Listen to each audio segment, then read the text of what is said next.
Ok, aujourd'hui on est jeudi, l'avant-dernier jour de la semaine. Littéralement, depuis ce matin, je suis en train d'analyser pour essayer de comprendre comment éviter ce stop loss. Parce que je vous ai dit, littéralement, si tu peux réduire le nombre de fois que tu prends un SL, tu augmentes tes chances de réussite. Au lieu tout le temps de chercher à gagner plus, tu essaies juste de réduire tes pertes. Donc, depuis, j'observe, je sais pas trop. J'arrive pas à voir qu'est-ce qui peut me permettre d'éviter ce genre de configuration. C'est vrai qu'à un moment donné, durant ma session de trading, j'avais le sentiment que ce setup n'allait pas marcher. Bon, certaines personnes appellent ça une étude sentimentale. En fait, ce sentiment était venu du fait que la pression baissière était quand même assez forte. Donc, prendre un achat, je me disais, c'était peut-être risqué, mais il fallait que je respecte la strat.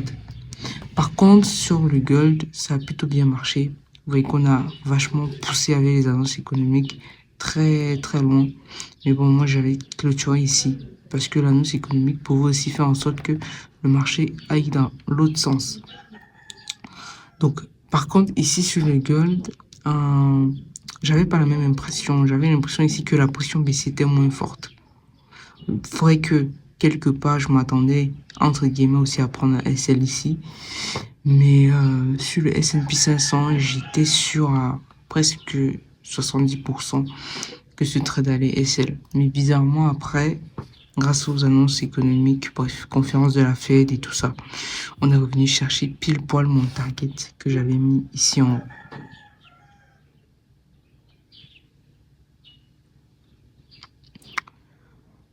Donc, j'ai souvent eu ce cas de figure, on me sort et puis le marché se retourne. Là, ce n'est pas le problème. Ma question, c'est vraiment de savoir pourquoi. Bon, pas pourquoi, mais comment éviter de prendre ce genre de trade. Qu'est-ce qui peut me permettre d'éviter de prendre ce genre de SL? Déjà que j'en ai pris un exactement presque pareil comme ça la semaine passée. Mais j'arrive pas à voir ce qui peut me permettre. Est-ce que je vais devoir me baser sur mon analyse sentimentale? J'en sais rien. Parce que si je mets mon analyse sentimentale, ça peut biaiser quelque part, je me dis, mes performances. Parce que peut-être sur un trade où je pense que ça va pas marcher et que ça marche, parce que je pouvais aussi avoir un marché qui pouvait bien aller me faire targeter et puis chuter. C'était possible. Donc, je garde ce SL comme un SL probabiliste. Et je vais essayer d'observer les prochains jours. Si j'ai encore une configuration assez similaire avec une analyse sentimentale, bref, que je ressens que potentiellement ça ne marchera pas, je vais noter et voir que là, ça fait une deuxième fois. Donc, il y a forcément quelque chose à apprendre de là. Donc, c'est un peu ça. On va se retrouver à 14h30 pour une nouvelle session pour aujourd'hui. On s'attend à faire beaucoup de TP. Déjà, on a pas mal d'annonces économiques aujourd'hui. Ok. Je finis cette journée en SL. Il est 15h36. Deux SL. Notamment sur le gold et le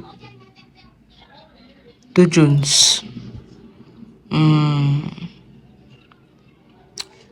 Bon, c'est pas grave, on se prend 2 SL, c'est pas grave, la session est terminée. Je vais essayer d'analyser plus tard les différents trades que j'ai pris. Et puis on verra. Donc c'est un peu ça. Malgré que je suis dégoûté, je suis sûr que ce trade va aller chercher le ratio de 7. J'en suis sûr. Et quand je vais me reconnecter tout à l'heure, peut-être ça va remonter. Et là, on m'a juste sorti. Je vais pas rentrer. Déjà avec l'accumulation qui se passe là, je ne veux pas rentrer. Donc par rapport au gold, bon, pour le gold, j'en sais rien. Je sais pas si on va remonter. De toutes les façons, on verra. On verra. Et on va juste patienter, voir.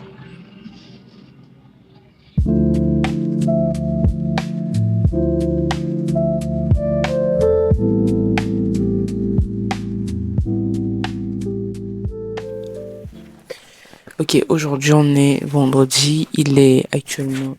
Attendez, je vais changer le mode.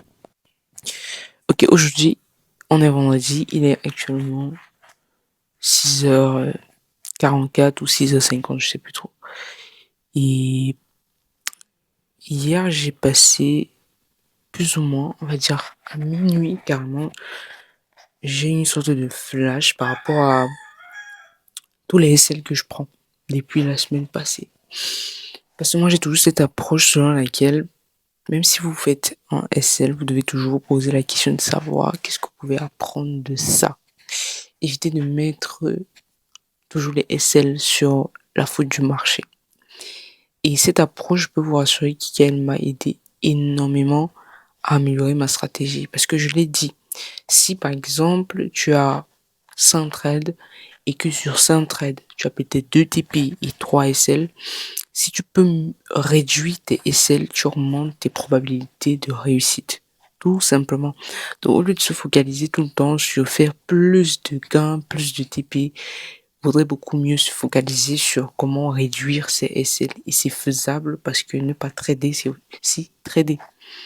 Ne pas prendre des trades, c'est aussi trader. Du coup, si tu ne prends pas ces trades ou tu prends des SL, c'est assez intéressant. Et c'est le constat que j'ai fait vers minuit. Me demandez pas pourquoi. C'est venu dans ma tête comme un flash. Et puis j'ai dit, bon, j'essaie de regarder parce que je me posais la question de savoir est-ce que les jours où il y a des annonces économiques, c'est à ce moment que ma stratégie ne marche pas. Parce que c'était aussi une possibilité. Donc j'ai essayé de regarder mes anciens trades, les comparer par rapport aux jours des annonces économiques majeures et même moyennes et mineures. Et je me rends compte en fait que c'est pas les annonces économiques. Parce que la semaine passée, il y avait le CPI, il y avait d'autres annonces. Non, la semaine surpassée plutôt, il y avait d'autres annonces économiques très importantes. Et ces jours-là, j'ai pris des gains. Ok, j'ai pris des trades en positif. Par contre, cette semaine, on a des annonces économiques et je prends les pertes. Donc du coup, les annonces économiques ne sont pas le problème. Le problème il était ailleurs. Et à un moment donné, je me suis posé la question, est-ce que ce n'était pas l'unité de temps d'entrée? Parce que certes, j'analyse en M15 et je fais mes entrées en M1, mais j'ai fait un petit constat qui, je pense que si je l'avais su depuis, peut-être je devais éviter beaucoup de stop loss. Et le problème, en fait, de mes SL de cette semaine était dû à l'unité de temps d'entrée. Parce que je me rends compte qu'en M1, j'ai beaucoup plus de fausses entrées qu'en M3. Donc j'ai essayé de faire la comparaison et j'ai regardé que cette semaine, si depuis le début de cette semaine, je tradais en M3, voilà les différents résultats. En M1, jusqu'à présent, j'ai pris 6 trades.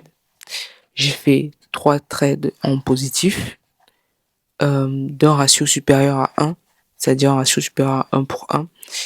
Donc littéralement, on était sur du 6, quelque chose, approximativement 7. Et j'ai pris 3 SL. Donc si on fait la soustraction, ok, si on fait la différence, je suis toujours en positif, mais de 3, on va dire 3, quelque chose en termes de ratio. Par contre, si je prends les entrées en M3, jusqu'aujourd'hui, je devais juste avoir 2 trades cette semaine avec les entrées en M3. Et devinez quoi, sur ces 2 trades, je devais avoir 0 SL. En faisant la compta sur les 2 trades, je finissais sur les 2 trades avec quasiment 6 de ratio. Vous voyez que en M3, juste ce petit changement d'unité de temps, un détail très subtil que parfois on perçoit même pas. Je change drastiquement mes probabilités de réussite parce que je réduis en fait les setups où je prenais les SL. Parce que tous les setups où j'ai pris des SL en M1, en M3, il n'y avait pas d'entrée. Il n'y avait aucune entrée. Et en M1, j'avais des fausses entrées. Donc voilà pourquoi je vais jamais le cesser de le répéter. La différence entre un trader qui est rentable et quelqu'un qui ne l'est pas, c'est dans les détails. Des détails qui vont vous demander du temps d'observer vos pertes. Arrêtez de tout le temps regarder les gains, c'est très facile, mais observez vos pertes avec un état d'esprit un peu différent. N'observez pas vos pertes avec un état d'esprit de trader pro. Pour moi, vous allez beaucoup plus complexifier la chose parce que pour quelqu'un qui a cet état d'esprit de trader professionnel, il va généralement soit ajouter plus de confiance, des confirmations en plus, mettre, on va dire quoi, peut-être des indicateurs. Pourtant, le problème, c'était juste une question d'unité de temps. Or, quand tu viens avec une approche débutant, généralement, tu vas chercher tout le temps la manière la plus simple de résoudre le problème, la manière la plus simple d'avoir une solution. Et surtout la manière la plus paresseuse.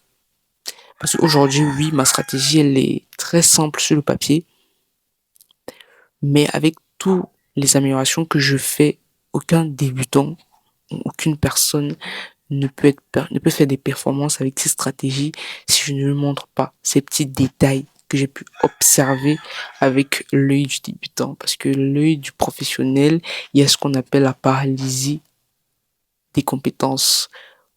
Je pense que c'est le CEO de Acquisition.com, la plateforme de Alex Hormozy, qui le disait. Il y a la paralysie des compétences. Beaucoup de gens se croient souvent compétents, du coup ils sont très rigides sur leur façon de fonctionner.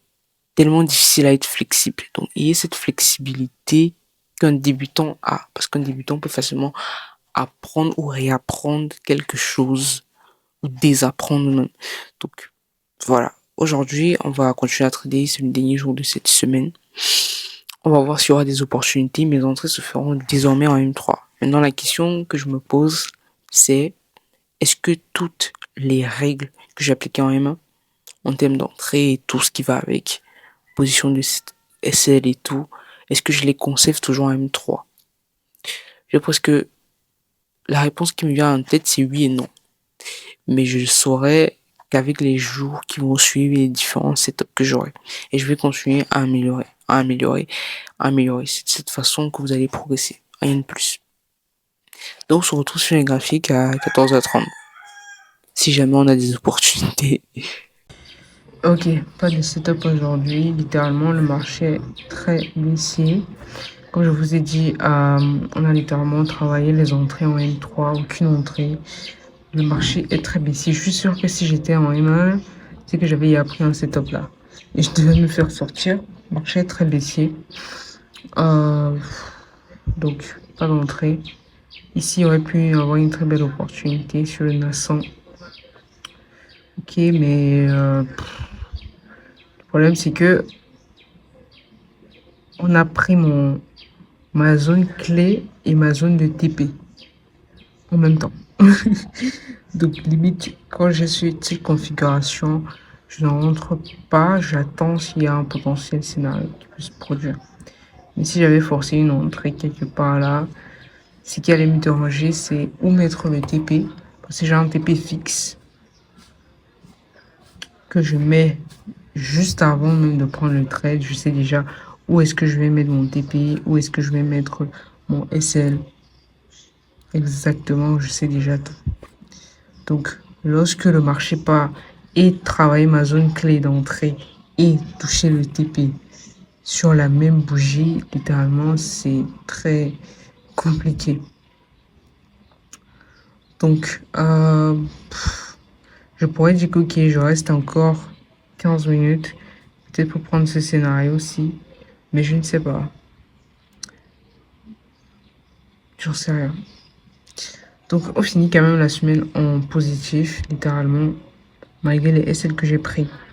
C'est pas grave, je finis quand même la semaine en positif.